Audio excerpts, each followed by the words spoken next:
Dear friends, very very happy morning. Friends, இப்போ நம்ம பார்க்க போகிற வீடியோ என்னன்னு கேட்டிங்கனாக்கா, அதாவது தண்டிக்கீரை விதைக்கிறது நண்பர்களே. மாடி தோட்டத்தில் ஒரு 5 அடியில் வரங்க 5 அடியில் தண்டிக்கீரை அப்படி மரம் மாதிரி வந்துருச்சு நண்பர்களே. அதை வந்து விதை எடுத்து வந்திருக்கேன். அந்த விதையெல்லாம் இந்த அங்கே ஒரு கண்டெய்னரில் அந்த தூவி விட்டேன். இந்த இருக்கு பார்த்தீங்களா. இப்போ அடுத்த ஒரு கண்டெய்னர் தூவி விட போகிறேன்.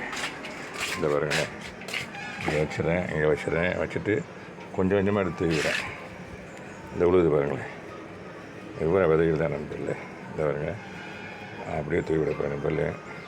இந்த இருக்க மொத்தம் எல்லா கண்டெய்னர்லேயுமே கீரையாக வச்சுலாம் பார்க்குறேன் நண்பர்களே. அது என்னவோ எனக்கு பெஸ்ட்டாக தெரியுது. ஏன்னா கத்திரி கண்டில்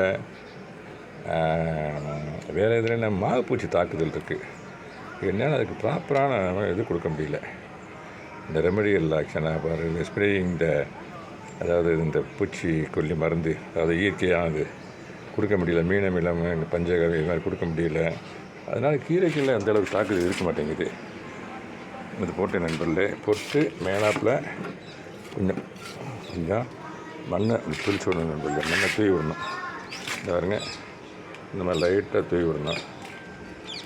அதாவது ஈஸியான தோட்டம் அமைக்கிறதுக்கு எதுன்னு கேட்டிங்கனாக்க இந்த மாதிரி கீரையிலேருந்து ஆரம்பித்தோம்னா நல்லாயிருக்கும்.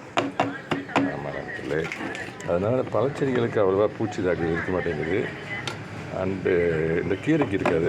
அதனால் என்ன பண்ணுறேன் நான் இப்போ, அந்த கீரையாக ஒவ்வொரு கீரையும் இந்த இது பாருங்க, இது வந்து பொன்னாங்கண்ணி கீரை, இது வந்து பொன்னாங்கண்ணி கீரை, இது புதினா, இந்த இருக்கு பாருங்கள், இது பருப்பு கீரை. நேற்று கூட ஒரு வீடியோ கொடுத்துருந்தேன்.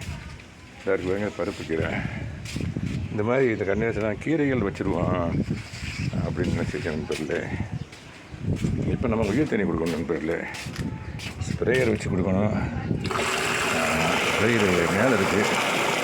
அதனால் இந்த இதையே இந்த பக்கெட்லேயே கீழே ஹோல்ஸ் இருக்குது. இந்த வருங்க தண்ணி அது பாட்டுக்குல்ல ஸ்ப்ரேயர் மாதிரி விழுகும் தண்ணி. இந்த வருங்க மேலே போய் எடுத்து வரணும் ஸ்ப்ரேயர். நான் இப்படியே கொடுத்துருவோம் பார்க்குறேன் நண்பர்களே.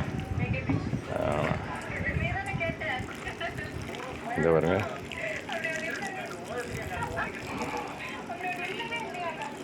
இப்போ 2 இதில் போட்டேன் நம்பரில். அடுத்தாப்பில் இது ஒரு எக்ஸாம்பிள் தான் உங்களுக்கு. அடுத்தாப்பில் இதில் போட போகிறேன். இந்த வரைக்கும் பாருங்க, இந்த இதில் போட போகிறேன் நண்பரில். அப்படியே சும்மா அப்படி கசக்கி விட வேண்டியதுதான். இந்த பாருங்க, அது பாட்டு விழுவும். நிறைய இருக்குது இதை.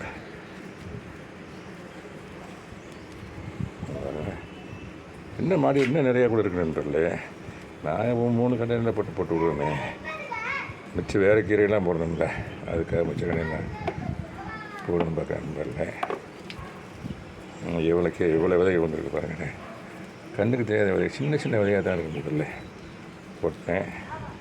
போட்டுட்டு கொஞ்சம் அந்த கரண்டியில்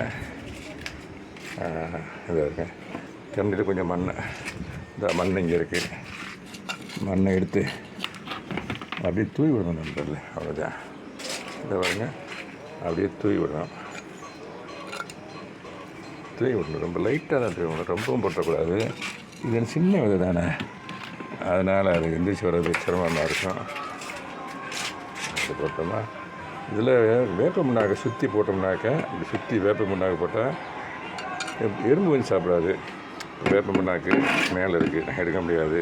இது வர்ற வரைக்கும் வரட்டுமேன்னு சொல்லிவிட்டு அது உயிர் தண்ணி கொடுக்குற நண்பர்கள். இந்த பாருங்க,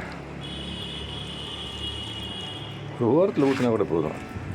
ஓரத்தில் ஊற்றினா அப்படியே நிறைஞ்சி அது பாடு அப்படியே போயிடும்.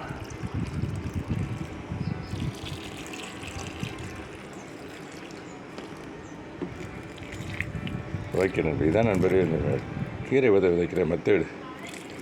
ஆமாம் நண்பர்களே. வைக்க நண்பர்களே, மீண்டும் நல்ல வீடியோ சந்திக்கிறேன் நண்பர்களே. தினமும் ஒரு கீரை சேர்க்கிறது நல்லதுன்னு சொல்லி டாக்டர் சொல்லிட்டாங்க. எல்லாருக்குமே நல்லா தெரியும். அதனால் தினம் ஒரு கீரை சேர்த்துக்குங்க சொல்லிவிட்டு இந்த வீடியோ கன்க்ளூட் பண்ணுறேன் நண்பர்களே. தேங்க்யூ வெரி மச் ஃபார் வாட்சிங். Happy gardening.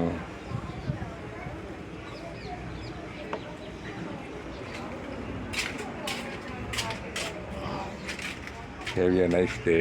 Thank you so much.